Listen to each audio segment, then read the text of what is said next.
Welcome back, everybody, to Visionary Flow Podcast. I'm your host, Alex Damas.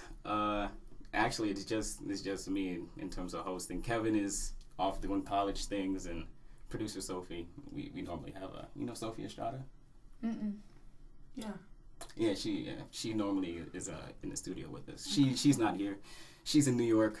I don't know, probably getting up to some fuck shit. But anyway, we have two special guests today. A little something special. We have Karmen, last name? Auble. Okay, I didn't want to pronounce that wrong either. It's okay. I'm sorry. Both of y'all introduce yourselves. I'm not going to do this. I'm Devi Jagadesan. And I'm Karmen Auble. There you go. And they are co-founders of a company called Sparkle. And, of course, they go to Xavier. Karmen also runs D1 track. That's pretty fucking dope. But let's jump straight into it. I want to tell the people, and also just tell me, what is Sparkle? What does that mean? Well, what is that? Sparkle is someone's happiness, passion, and self-worth. And we believe everyone has a sparkle, but it's sometimes taken away by the traumatic event of sexual assault. So we developed a bracelet.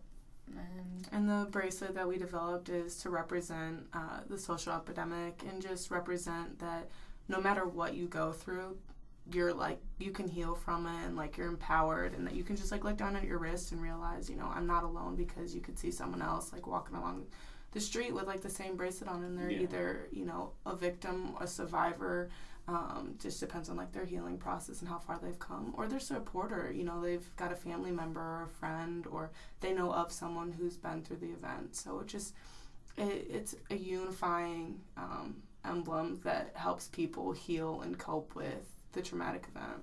So almost like a support group that helps people that's been through sexual assault. Exactly. All right. So then, how did you sort of start that whole thing? How do you decide we want to make a support group for girls that are sexually, or people that are sexually assaulted? Yeah. We definitely want to focus on people because we do recognize that the issue affects everyone. Yeah.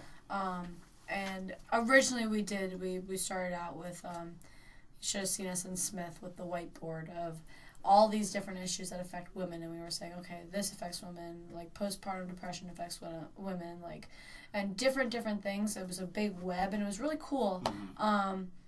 But we needed to pinpoint it to something. As a marketing tactic, we kind of needed to pinpoint to one thing, and something that we could, resonate with, and that's the topic that we picked. And obviously that issue affects everyone. So with our design, we hope to, include everyone, that everyone has a sparkle, which is happiness, passion, and self-worth. Yeah, and the way that this whole company and this idea came up, we were sitting in my bedroom, and both her and I were like, there's got to be a way to use our voices to make change and empower people. And the one thing that we could think of that both her and I could relate on is sexual assault. We're we've both been through it, and there are so many people who have been us before, who are too scared to say something, to stop it, to bring awareness to it. And the only way to make a change is to talk about it. And so both Devi and I, like she said, we sat in Smith and we just created a web of all of these different issues that women go through. And we're but it's not just women. It's men. It's all people. Numerous groups of people go through traumatic things. And so we said we can relate on sexual assault. And there are a lot of people that can relate on it with us. Yeah. But Sparkle just doesn't represent sexual assault. It represents someone's, their their definition of who they are. It kind of characterizes this is me. There are things about me that are important. And the one thing that we wanted to use with the bracelet is it is an empowering symbol, and it allows you to know that what has happened to you, the traumatic event that has happened, it doesn't define you. It might become a part of you, but it doesn't define who you are. So the bracelet shows you that, I'm still me. I'm still somewhere inside if I haven't started to, vocalize that, I'm me again kind of thing. And so that's the one thing we wanted to do with the bracelet, was just show people that you are you, no matter what. Yeah. You can always be you. And one of the things I think that one of the things I'll never forget is when Karmen and I were sitting in her room, we were we're not sad people. We're not negative people. We're outgoing. We're happy. I'm probably the loudest person on this campus, maybe even in this city. Karmen is one of the most, like, positive, like, kick-ass women out there. And during that time, we lost that. And we were like, you know what? We're sick of this. We need to get it back. And, like, when we were trying to figure out, how to share our voice, how to bring light to this issue, and come up with a name for what this was, what happiness, passion, and self-worth was, I came to Karmen and I was like, hey, Karmen, I remember this time that, I don't know if you know this, but I used to be on the track team as well with Karmen. And I was a little bit more competitive in high school, I will say, with running. But I went to this camp, and I remember, I was there for 40 days in Colorado, just in the mountains. And, we were taught, I remember my coach screaming at me through the megaphone, like, stay relentless, stop crying, stop being a baby, like, just always, like, dragging me off my feet when I was feeling weak. And it kind of, like, served as the foundation for, like, who I was. And, like, it built a backbone. Yeah, exactly. It's my, like, the team prep running community is my backbone. It's, like, it serves as all my values. And so I remember, like, I made this one friend, and we said, hey, like, when we go back home after camp, like, we're going to text each other the sparkle emoji. Just to remember that, like, that fire, that desire in yourself of, like, what we wanted to accomplish, those goals we made around the campfire at camp. And I came to Karmen, I'm like, can you relate with this? Can you relate with sparkle? Can you relate with this word because of what we have built ourselves on from our sport? And I mean, you can say your story about what you related with the word sparkle. It was so much more than just sexual assault. It was so much more than a bracelet. It was everything from our lives, really. Like, the word just fell into place, wouldn't you say? Yeah, I mean, like, growing up, my mom would always be like, don't let anybody know your sparkle. Don't let anybody steal your joy. Like, she would constantly say that to me. And then when Devi came to me with the name, I said, it's perfect. I was so nervous. And I was like, Karmen, are you going to think it's too girly? Like, are you going to... I was literally like, is it stupid? And when you said it was perfect, I was like, oh my God. I was like, that's awesome. It was that moment where you're like, wait, I think we just did some shit. Yeah, we're in sync. Like, that's the one thing about Karmen and I. We're like, what is it, yin yang? Like, we're like, that's dope. It's super weird sometimes. Like, even this summer when I was in DC, I would be, like, sitting at my desk in my office, and I'd be like, there's something off with Karmen today. Like, I don't know what it is, but there's something off. Or, like, there's something good that happened to Karmen today. Like, what it's just, like, you just felt it. Yeah. It's so weird. No, but I think just having someone that you go into business with, that you have that close connection with is that's perfect. Yeah. Because... I mean, there are times that we're off, but, like, we'll, like, once we're, like, back on it, it's like, shit can I gets swear real. this? Can I swear on this? Okay. I was like, yeah, shit gets real. Like, you can't mess with us. No, that's legit. One question that I want to ask, though, is when someone looks at Sparkle from the outside, they don't know what it is, and they see that you are advocating for people who have been sexually assaulted. How do you sort of detach Sparkle from just being about sexual assault to being more than that? How do you sort of let people know? That comes in our branding. Okay. You'll see that on our new website.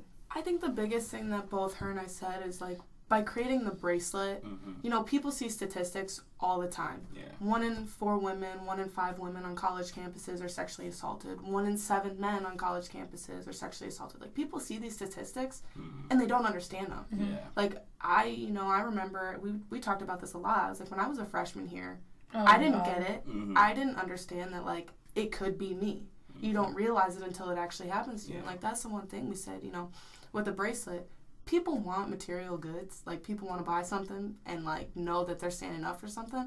And that's the one thing I said, Dave, if we create a bracelet, people are going to see it.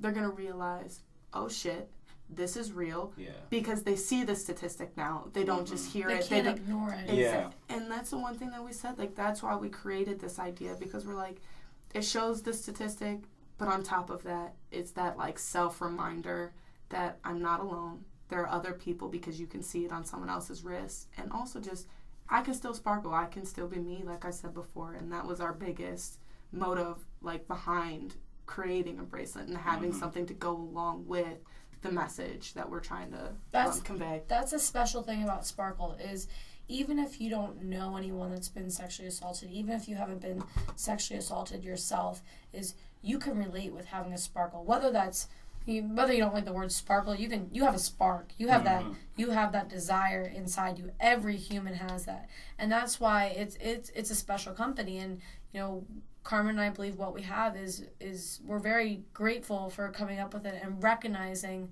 at such a young age. Not that age matters, but recognizing, whether it was through the foundation of our sport, whether it was through the nurture of our family, we have something in us, and every human has something in us.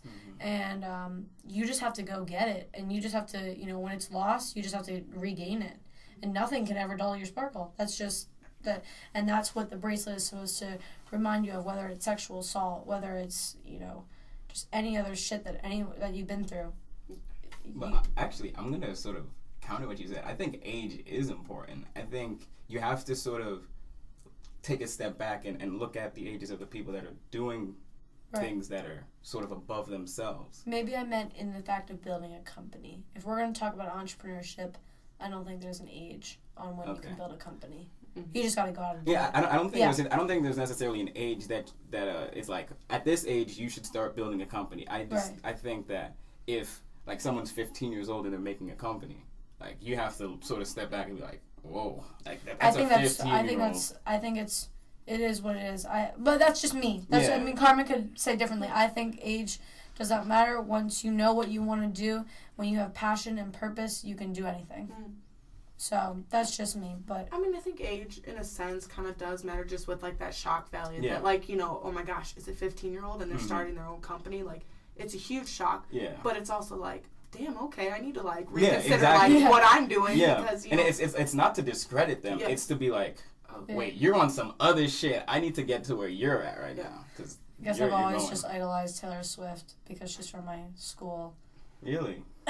And she started early. Karmen's gonna get mad at me for bringing this up. What school I always bring it up. Why I'm missing junior, senior high school. Shout out to them. Yeah.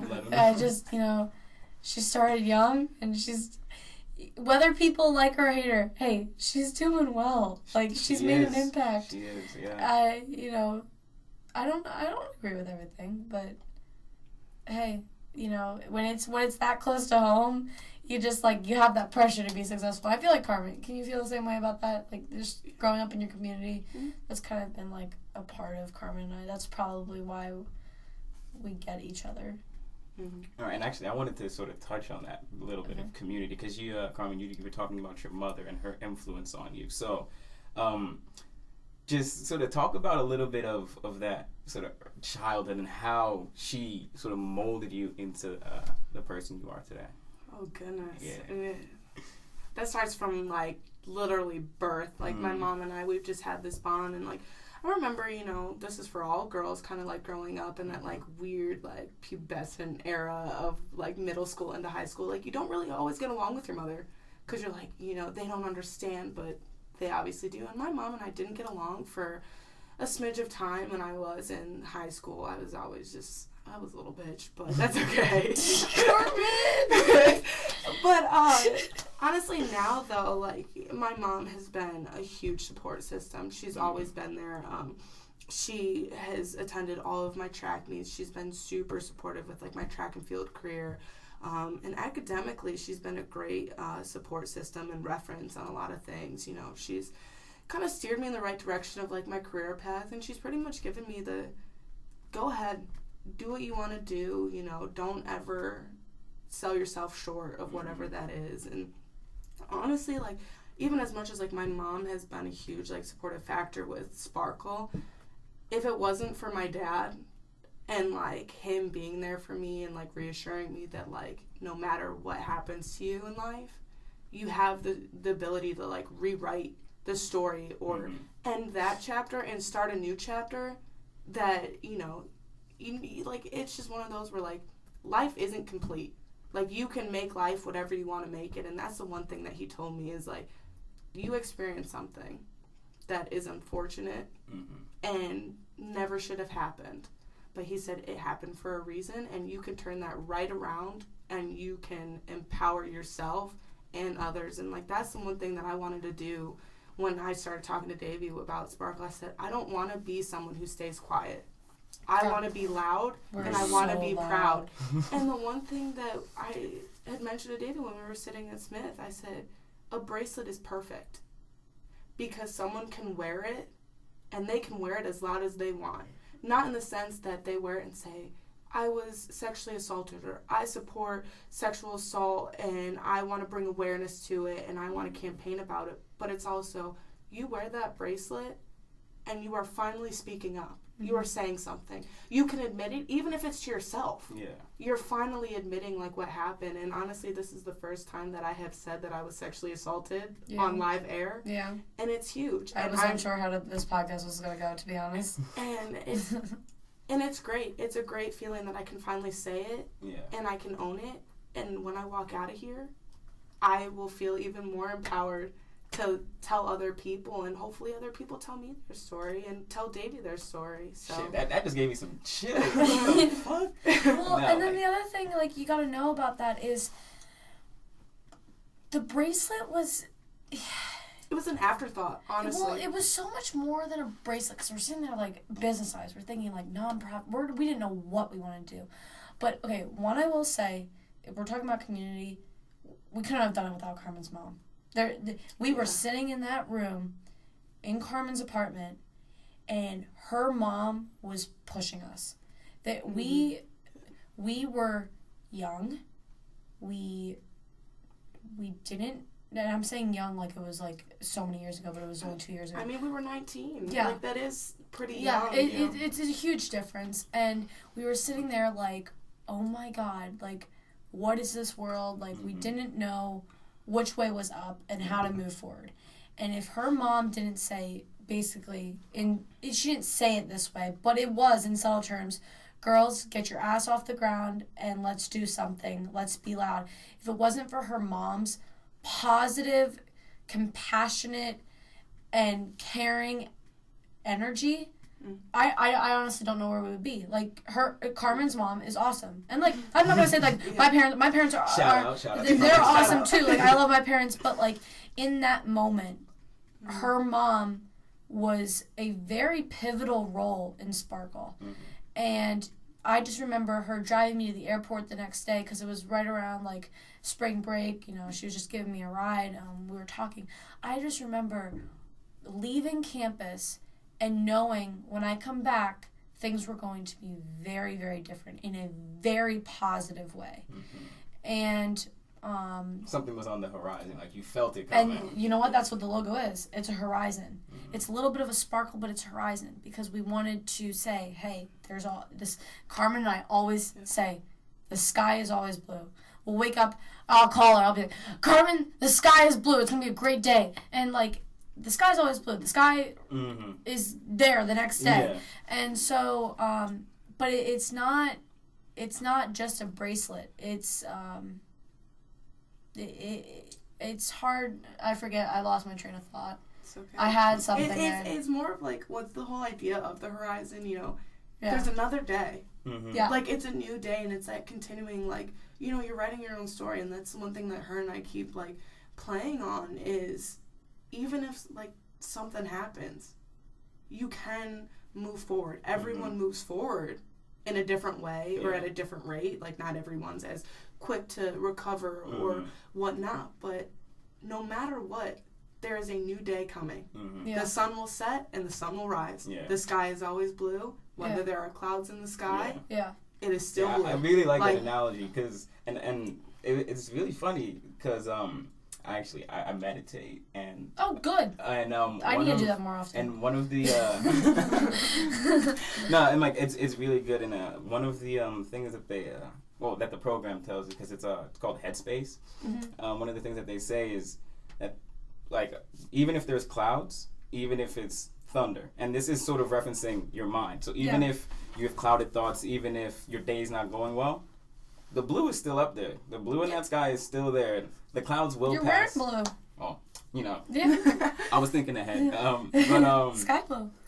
Exactly. But no matter what happens, the clouds will pass. You just have to stay locked in and not necessarily hope, but just fight for what you believe in and fight to get to where you want to be. And that's what I do hope, whoever follows this podcast, they should know that Karmen and I sometimes do have those days where we forget the sky is blue. Yes. Like, there are such things as triggers. At least I'm not going to pretend like everything's fine and great all the time. Mm-hmm. Like, there are It's days not.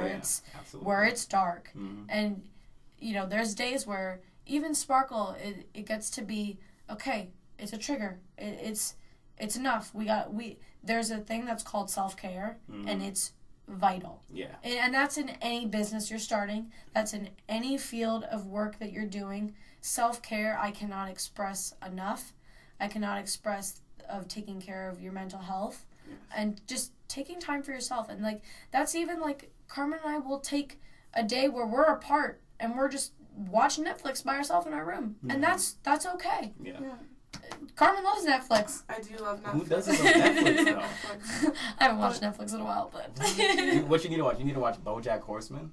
It's a great show. It's a Netflix original. See. They They just did took it right. One Tree Hill off, and that's, like, really sad for me.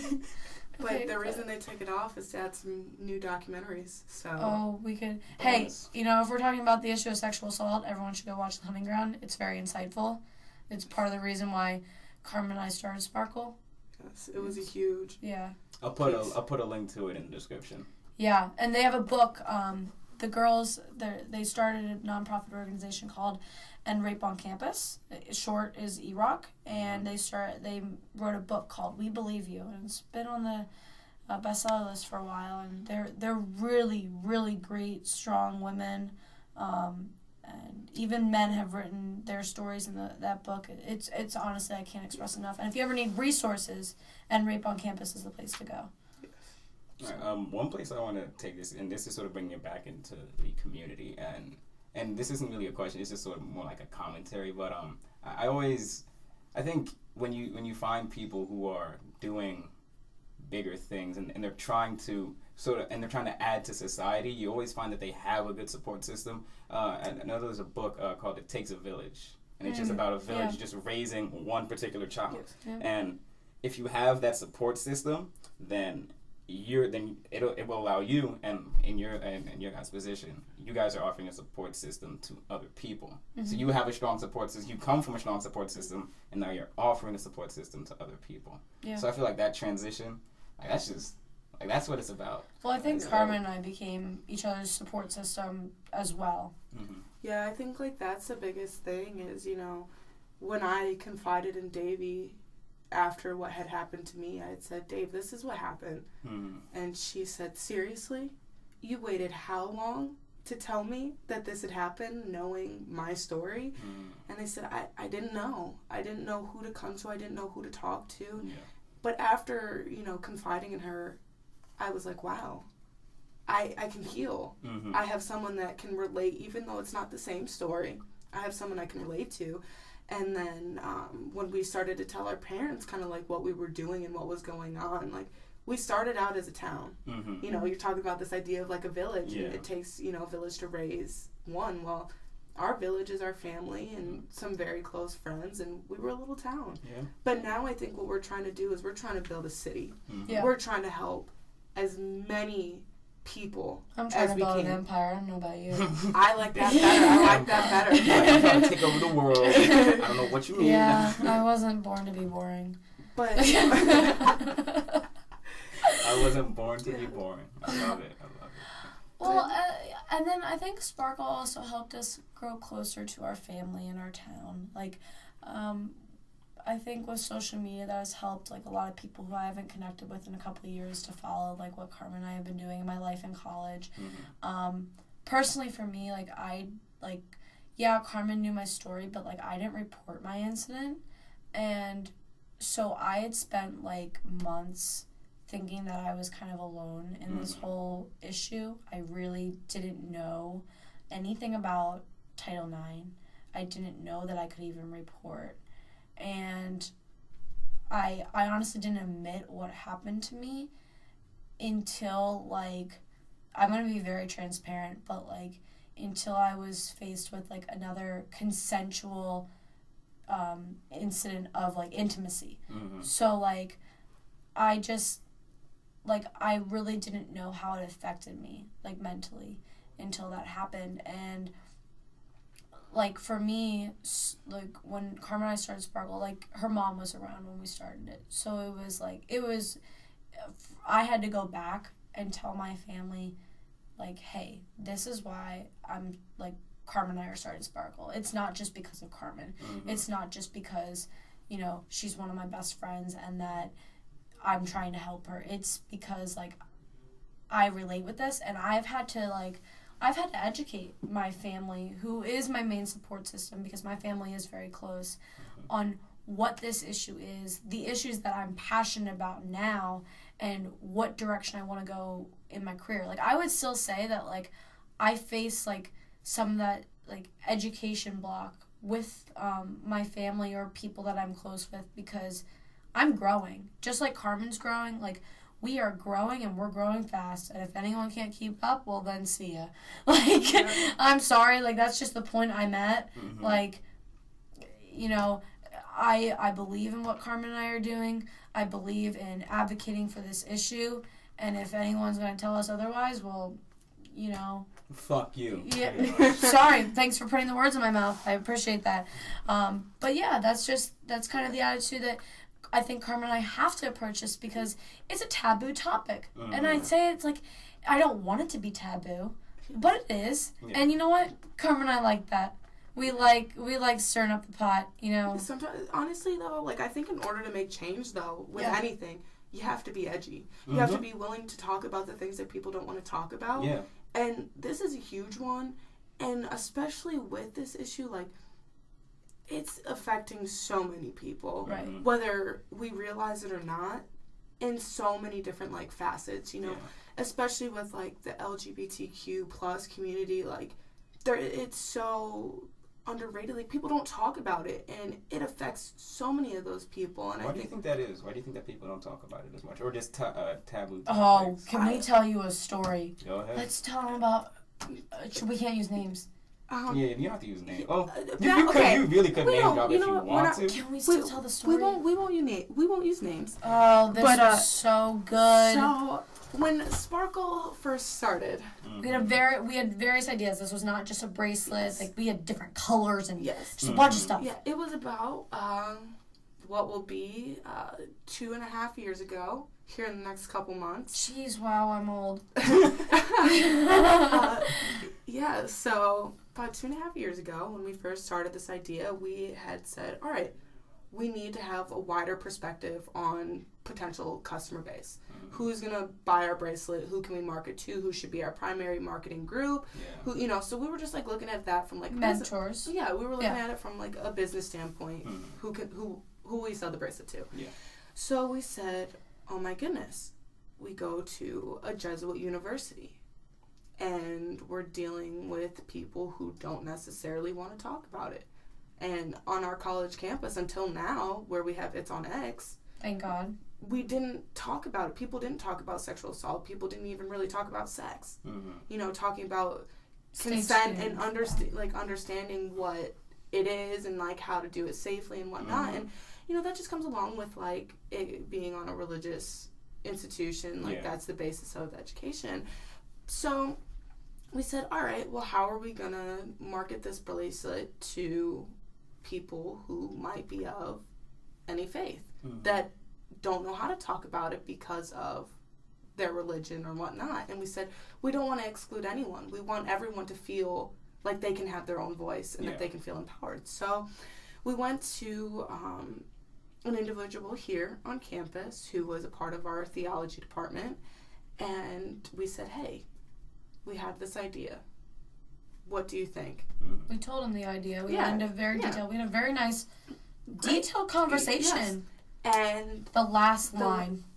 the last line of the conversation was, no one's going to buy that. And that's Well, when... no, he also, sorry.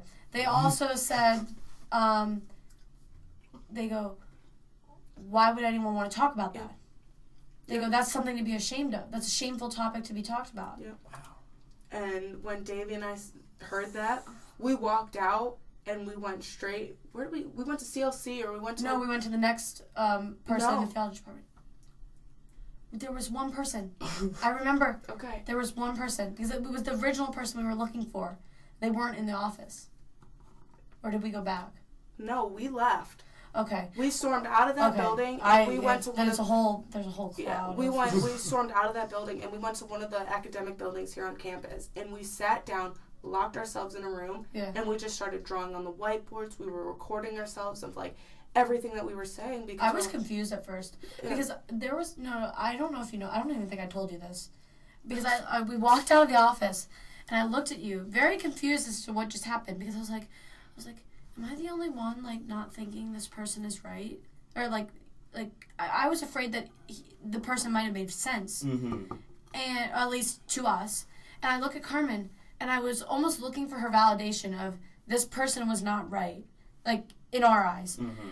Because, you know, they were technically of a higher status in the university. Within the university community. Mm-hmm. And I looked at her, and I was like, almost like a big sister, like, Karmen, was what I heard was just right? Like, was this... And I said no. And then like, this relief came over me, like, okay, I'm not crazy. Mm-hmm. Sexual assault is not to be ashamed of, because guess what? It wasn't our freaking fault. Yeah. Yes. It wasn't. And that is something that this whole process with Sparkle, this whole idea, this whole trying to figure out how the hell to run a company at 21 years old is we're figuring it out, and we are also healing. Sparkle is healing for Karmen and I in the sense that we're not ashamed of it, but there were times that we would go back and forth of, you know, I remember when we were even in the Fuel the Fire competition, and we're sitting here practicing our speech, and I remember sitting on the stage in the Kennedy Auditorium, and Karmen and I coming out of the auditorium and doing a lap, because we were like, we can't take it. This is triggering. Mm-hmm. We are not doing Sparkle just for us. We're doing it for everyone out there, and it is healing. Mm-hmm. Karmen and I are healing just like with everyone else. We're in the same boat, and we're going along. When these bracelets come out, we're wearing them just with everyone else. We're not even wearing them right now because we're not at the point yet. Yeah. No. At least I'm not at the point yet. No. The other day we had a photo shoot for our website, which is going to be live here soon, people. So yes, stay tuned. Yes. It's www.thesparklebracelet.com. Yes. So we had I'll put it in the description. Thank you. Appreciate it. Of course. But we had our photo shoot the other day, and we were wearing our bracelet, and I got home and I had to take mine off. I said, you know, even though I was wearing it, I'm not fully there though to just. So the bracelet. What? Bracelet sort of signifies that full healing. Like somebody would wear it if they're. It's not full healing. It could be worn even at the start of the healing process. Okay. It could be worn if you're a supporter. Like if you know, like you know of someone, like you can go ahead and wear it. It doesn't matter when you wear it, but it's the idea that it gives people that outlet to actually have the opportunity to kind of regain their voice. Mm-hmm. Yeah. Like, you know, hear me. Yeah. You know, it like she said, you know, it wasn't my fault. It wasn't me, you know, and it kind of gives you that, like, that empowerment, like, you know, shit, it happened. Mm-hmm. I'm gonna get better. I'm gonna turn what happened to me around, and I'm gonna turn it into a positive, and I'm gonna gain that strength to become the best person that I know I can be, and also just become me again. Mm-hmm. Right. And, you know, well, Karmen and I also aren't wearing the bracelet. Not that we don't like it. Yeah. We love the bracelet. Okay. It's more like we have done... If we were starting just any old normal business, this would have been launched by now. Mm-hmm. We have taken our time with it to do it right. Yeah. Because it's, one, our emotions, and it's other people's emotions. Yeah. We're going to wear the bracelet when this company is fully launched and we are ready to go at it like 100%. Karmen and I are in 18 credit hours. We're still students, and we still believe in getting our degree. Mm-hmm. We still also believe in growing as people and growing in our healing. Mm-hmm. When Karmen and I are ready is when we'll wear the bracelet, and is when, you know, we'll wear it every day and never take it off. And that's where we did the photo shoot. We had a lot of fun. it was Karmen. That was one of the best days. Yeah. We were both wearing pink. I love pink. I bought a pink shirt Yeah. for Devi. Yeah, we had to coordinate, and it's one of those things that it's not just building a company. It is literally like we're hanging out with our best friend. Yeah. Like, we had our other friend there. My mom was even there. And it was just, like, it was a beautiful day. We were enjoying our university's new, like, Zen garden. Like, we were just having fun because this whole process is supposed to be fun. It's not supposed to feel like work. I think in any job that anyone ever pursues, it should never feel like work. It should feel like your passion. That's what I will repeat. Amen. When Amen passion to that. meets purpose, you're doing the right thing. You're going to get all the things that you want out of life. Yeah. And I think that's where Karmen and I found this sort of like sense of fulfillment in Sparkle, is because, we're passionate about who we are. We have confidence in who we are as people, but we also have a purpose to solve a big societal issue. Yes. And we're meshing the two together. And that's why Sparkle is so much more. It's not just the issue of sexual assault. We want people to resonate that everyone has a sparkle, which is their happiness, passion, and self-worth. And you can never, ever second-guess those things. And nothing can ever take that away. Right. No matter what. Like, and that's on everything with what Devi and I have been preaching to not only ourselves, but to everyone, is nothing can take away who you are at the core. Yeah. Nothing can ever take that away. Karmen has a great tattoo that we went and got together super spontaneously. I took a bunch of pictures. I was like a mom, except the mom wouldn't really support a tattoo. My mom did. Wouldn't support mine. Shh, might have to edit that out. But hers says life is a grindstone, and that was one of the lines from our competition that we were in. A couple months after we came up with the idea, we got some grant money. It was a lot of fun. It was very intense, and I think Karmen should share the story of what life as a grindstone means, because it's more resonating to her. But one of the things I will say with running, relentless. You just gotta stay relentless, and she can go share what this means. But go ahead. Yeah. Actually, before that story, I want to talk about getting that grant money. So, what was the process behind that? So we met someone out of the student-run business program at Xavier who really just organized all of our chaotic, mess of whatever Karmen and I had. Was a great mentor and really helped us develop Sparkle, and taught us the business model canvas. Yeah. And the foundation of Sparkle, he pretty much said it's like building a home. Yep. You can't build a home with the roof. You have to start with a basement. You have to start with the foundation, and that's something where he walked us through step by step. Like, this is how you're going to get Sparkle to be what you want Sparkle to be. And that's what we're taking, honestly, so long with, like, really taking off the ground, is because we want it to be perfect. We want people to feel like they can relate and buy into the message and, like, the values that we have. That's what we want people to buy into. And so we're trying to make it that it is relatable and that people can actually do it. Well, one of the best things about him as a mentor and how that whole process went down was he believed in us. I think that's the one thing when Karmen and I meet anyone that's potentially interested in Sparkle, is there's a certain vibe we get when we know someone believes in us. And not that we won't give someone our time of day. It's just we trusted in him because he loved what we were doing. He pushed us. He challenged us. There were times we wanted to rip the hair out of our heads. He saw something in us that we didn't see at the time. Yeah, that we did not see. We had this idea, and we're like, it's an idea. Probably never going to be able to, like, make something of it. It's just, and he said, no, there is potential. You're going to do it. And you can fulfill it, and you will do it. And he entered us in this competition. Like, we would have never heard of the competition. And it was in Cincinnati, and it was at Mad Tree. I have a Mad Tree shirt, and I don't even think Mad Tree knows that, to be honest. And I hope that one day they will. not only in the sense that's where our competition was, and it's the first time we presented, it's the first time Karmen and I stood in front of a group of strangers and said that we were sexually assaulted. And, you know, it was just different. Like, it wasn't in front of it wasn't on a college campus. It was in front of an age group that we weren't familiar with. Mm-hmm. And we competed, and we got the People's Choice Award, which was like the popular vote, which we were able to like probably win through social media. Yeah. But we didn't win the grand prize, and it's better that we didn't. It was better for our egos. Because Karmen and I have big egos. It made you guys check yourself. Yeah. It was one of those where, like, at first, you know, it stung. It stung.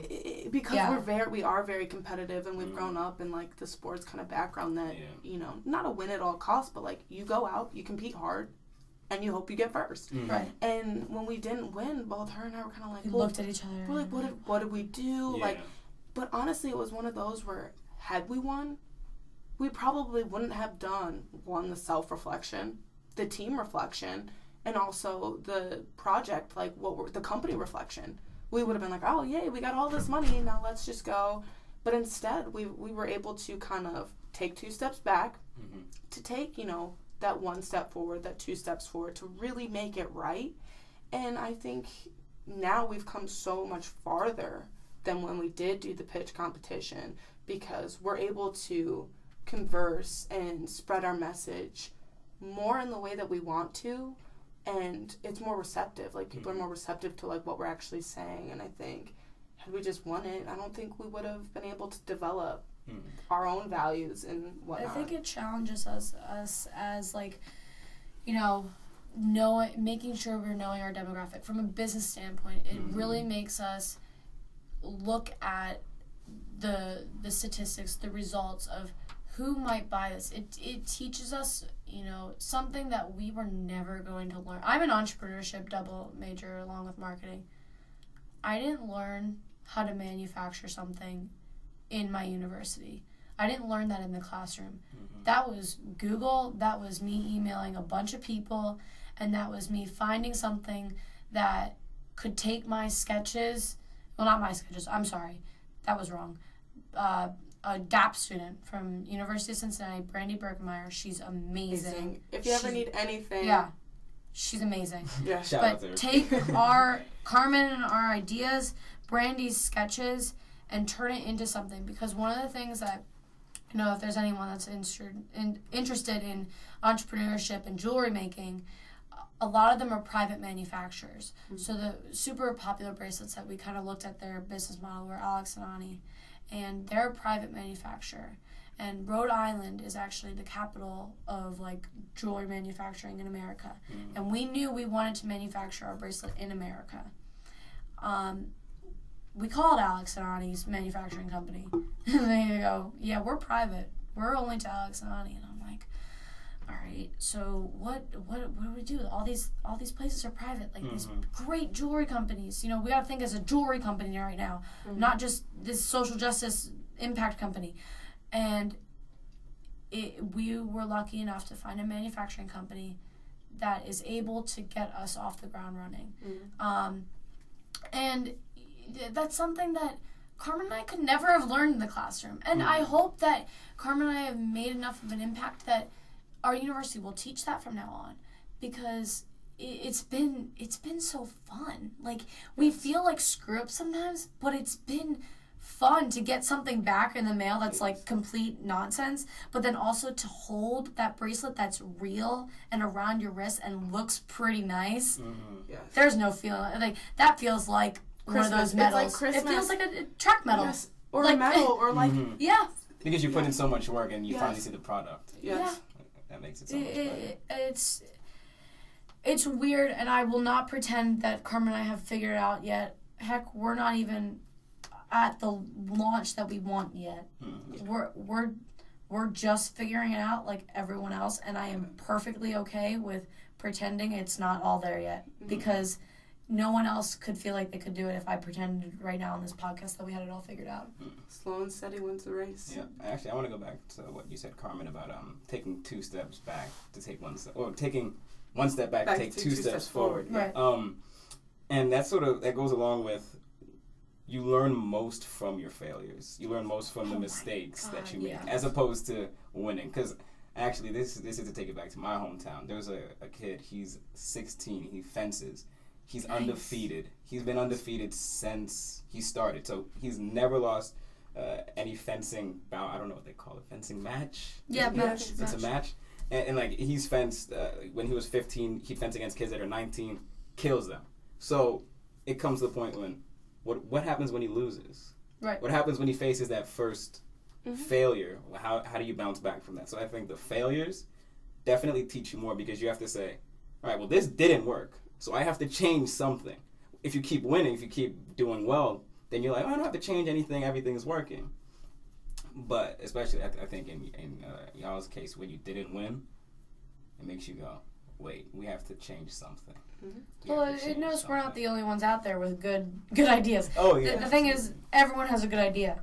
It's the person who executes first who's gonna make it. But Karmen and I execute. So now, explain the life is a we gotta get back to the life is a grindstone. Oh boy, we're back to that. Yeah. Oh, so yeah, I guess like I had said earlier, you asked about my mom's impact and her influence on me, and I mentioned that like my dad was a huge influence as well. After everything had kind of happened to me, my dad had sent me a text message, and he had said, "Hey Smurf," because he calls me Smurf because I love the color blue, and when I was younger I would only ever wear blue. So, good thing I ended up here at a school that's navy blue. Yeah. But he had texted me. I did it so it could match pink. Okay, go on, sorry. He had texted me and he had said, "Hey Smurf, I just want you to know that everything that happens to us in life gives us an opportunity to discover something about ourselves." He said, "Life is a grindstone. You can either choose to polish it up or let it wear you down. It's your choice." And I told David, I said, "Dave, I'm not going to let this wear me down. I've let it wear me down for too long. I want to make something out of it." And she goes, "All right, let's do it." Sparkle idea came about, and I told her, I said, "Dave, I'm feeling for a new tattoo." I was like, "It's been too long." She goes, "Well, what would you get?" I said, "I think I'll get the Sparkle logo. I think I'll get that tattoo." And she said, "Oh shit, if you get that tattoo," she's like, "we have to make it happen." I said, "All right then, we'll make it happen." So we went, and I got a tattoo of the Sparkle logo, and above it says "Life is a Grindstone," because my dad told me that then, and ever since I was growing up, he'd always tell me, "Hey kid, you're gonna face a little adversity. Life is a grindstone. It ain't easy. It's not supposed to be easy, because if it was, then you wouldn't get anywhere." Sometimes you have to step out of your comfort zone. You have to be edgy to make a change. This makes me not regret my tattoo. And, so it's one of those where having this tattoo, and whenever I'm competing and stuff like that, like, I'll look down and I'll look at them like, all right, let's go out, let's compete. And whenever Devi and I are talking about Sparkle, I just remember, hey, I got this logo on my arm. I have to make it happen. Not for me because I have the logo, but for everyone else who deserves to be wearing something that empowers them, that makes them feel like them again. And so both Devi and I are doing this for more than just us. This isn't for us. No. Me helping thousands of people and hopefully someday millions of people, that's what's going to give me satisfaction at the end of the day. It's not going to be, oh, I finally healed. Me. It's not that at all. It is for everyone out there who has gone through something, who is going through something. Like, I want to help everyone. There will never be, when this kind of incident happens to you, there will never be this sense of complete healing. Because, we see that with the Me Too campaign. That campaign changed things. That brought forward so many people and so many people of their incidences of what's happened, and that's what Sparkle's trying to do. And we all know that there are going to be triggers for the rest of our lives, and this does not define us. It is definitely part of us, and that's what Sparkle is supposed to recognize. It's part of you, and you're gonna have it. How are you gonna own it? How are you going to say, hey, we're going to form this united system of people that can relate? And even if you can't relate because of that instance, you can relate because everyone goes through something. Everyone has adversity. Yeah. No matter where you grow up, no matter what neighborhood you're in, everyone has something that breaks them down. But there's only a few that can say, okay, it's not going to let me define myself. And I'm sorry. And I think that, it's our message is to help people realize this should not define you, no matter what it is. When someone's having that bad day, those dark days, how are you going to come back on top? Because that's just how Karmen and I were brought up. It's just, how are you going to come back on top? And, lately, I didn't realize this until maybe a month ago. I really miss my grandfather because he was someone that never, out of all my families when I was a little kid, was obnoxious. I was so obnoxious, let me tell you. I was loud, I was small, but no one would ever guess because I'm in the front yard and you could hear me from 10 miles away. I am loud, okay? And he would never tell me to be quiet. He would, anytime anyone tried to tell me, hey, Davey, come on, be quiet, he'd be like, no, let her yell.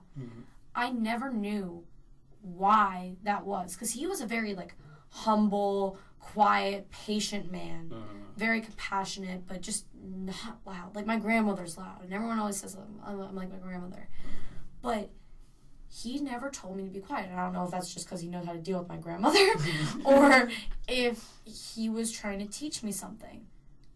He was trying to teach me something. A little bit of both. Little, you're right. Little bit of both, but I have never missed my grandmother. My grandfather. I miss my grandmother. She's still here. She's still around. But I miss her.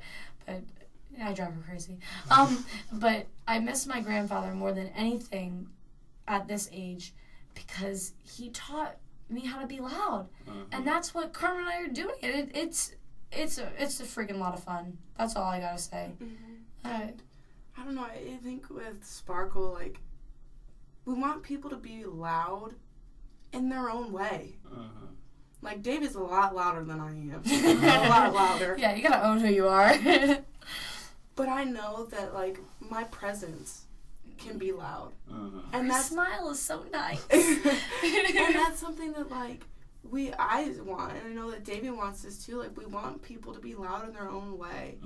Your style is your gift. Yes. Sarah Matthews. Yes, and so we want this bracelet to add to people's ability to accept themselves and be them, be who they want to be, and just embrace who they are. And I think that's the whole thing, is just embracing, accepting, and using it to propel you forward, not to hold you back. Yeah, I'm going to push a little bit on this because I want listeners to sort of understand this. So when you're saying loud, you're not saying the volume of your voice. You were not saying always. Not always. Yeah. And we had in one of Take Back the Night. That's what I meant to mention. Honestly, one of our first meetings that we had, I said, Dave, we can do so much with this. Yeah. I said, and I told her, I said, I'm not ready to tell people my story at all. And this was after we had gone to Take Back the Night. And there were people getting up in front of a large crowd telling their story. People were, chanting and they were raising great awareness. But it was one of those where it almost felt humiliating with the stares, because people would just look at you and roll their eyes and not understand how drastic of an issue this actually is, and this is a problem. And we say it all the time, this is a social epidemic that people need to know about, and they need to change it. With Take Back the Night, Karmen and I didn't like it because those stares that you're afraid of getting, you got. We were walking across that bridge in Cincinnati, and we were just simply holding a sign. Yeah. And people were giving us that shameful look. And Karmen and I were like, see, that's where we have to do something different. Sometimes protesting doesn't get the message across. And that was one of those things where we snapped real quick and we were like, This is not going to give us fulfillment. Yeah. It gives some people fulfillment, and you know what? Good for That's them. so Yes. great. Mm-hmm. It wasn't for us. Yes. And Karmen and I needed to do it in our way. Yeah. And like I said, in our own style. Yeah. Your style is our gift. This is our gift. This is Yeah. our gift to everyone else. And this is what we're spreading to everyone. Yeah, and when, like I said, after that night, we were sitting and we were just brainstorming all these ideas. And I said, if we come up with something that allows for people to be as loud as they want, even if they're silent. Yep. And it sounds like such an, ironic, contradictory statement, Mm-hmm. but it's not. Because if I don't want to say, hey, this is what happened to me, I don't have to. I can wear a bracelet. If someone knows what sparkle is, and eventually everyone will know what it is, if they see the bracelet, they're like, oh, they either know someone who it happened to, or they themselves are a survivor. Mm-hmm. And that's the biggest thing with this whole idea of the company. And that's our biggest value, is just connecting people so that they know that they're not alone and they're not the only one. And it's not something to be ashamed of. And that's one thing I will like to change the language around, because just a lot with the training that Karmen and I go through in our other extracurricular activities, we need to start saying survivors. Mm-hmm. Yes. Victim has such a negative connotation. Guess what, people? Karmen and I are fucking survivors. Yeah. I'm going to put it bluntly. It is hard as hell to overcome something like that. Mm-hmm. It is hard as hell to overcome any traumatic event. And to put a negative connotation on someone with the word victim, Mm-hmm. Because you're victim just- implies that you're powerless. Yes. right. You are not Karmen and I powerless. are a very powerful woman. I will just put it out there. I'm gonna be cocky right now. But this thing is that's It's the not thing. cocky. It's It's not not cocky. cocky. It's It's confident. confident. It's yeah. confident. And Yes. I'm sorry. I'll be confident right now. I do struggle, and I struggle with that every day. I want people to know that. I struggle with being confident every single day. Mm-hmm. People think I'm a very confident person. Heck, Karmen and I went to my first drag show yesterday, and I was very confident. Did I come in there confident? Absolutely not. There's these battles that Karmen and I will fight every day. Confidence is one of them. Mm-hmm. Sparkle gives us confidence. There's days where it also, okay, we are survivors. Yeah. And anyone who else is a survivor out there, that's what we call them. Yep. That's what I would love to change. There's so many different things in this stigma, these cultures around the topic of sexual assault. Mm-hmm. That's one of them I would like to put out there. We call them survivors. Because no one knows what it's like until it happens to you. But that was a little aggressive. But yeah,